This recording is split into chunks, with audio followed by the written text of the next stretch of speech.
বেশ অনেকদিন পরে আপনাদের সাথে নতুন একটি ভিডিও শেয়ার করব। আশা করি এই ভিডিওটি ভালো লাগবে। নমস্কার সবাইকে, আশা করি সবাই ভালো আছেন। আজকে শ্বশুরবাড়িতে প্রথম রান্না করেছিলাম মাটন, আর সেটা করেছিলাম চুই ঝাল দিয়ে।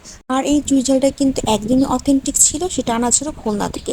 তো প্রথমে এখানে আমি লেবু রস দিয়ে দিয়েছি, এরপর দেবো আদা বাটা, রসুন বাটা, জিরে বাটা, টক দই। এখানে মাটন ছিল 2.5 কেজির মতো। এরপর দিয়েছিলাম সরিষার তেল পরিমাণ মতো দিয়ে দিয়েছিলাম, এরপর পেঁয়াজ কুচি, হলুদের গুঁড়ো, পরিমাণ মতো মরিচের গুঁড়ো, এরপর খুব ভালোভাবে মিক্সড করতে হবে। এখানে কিন্তু কোনো মশলার আমি পরিমাপ বলিনি, কারণ এই 2.5 কেজি মাংসতে কতটুকু দিতে হয় সেটা আমি মাপ করে দিইনি। আমি আমার ইচ্ছে মতন দিয়েছি, মানে আমার পরিমাণ মতো। এরপর নেক্সট টাইমে আমি সেটা বলে দেবো। এরপর গোটা রসুন দিয়েছিলাম। এখন আমি মাংসটা ভালোভাবে কষিয়ে নেব। প্রথমে কড়াইতে তেল দিয়ে এখানে জিরে তেজপাতা ফোড়ন দিয়ে এরপর মাংসটা খুব ভালোভাবে কষিয়ে নিতে হবে। যখনই মাংস থেকে তেল ছেড়ে আসবে, এরপর ভেজে রাখা আলুটা দিয়ে দেবো। এখন আমি প্রেসার কুকারে ছিটিয়ে দেওয়ার জন্য প্রেসার করে দিয়ে দিচ্ছিলাম।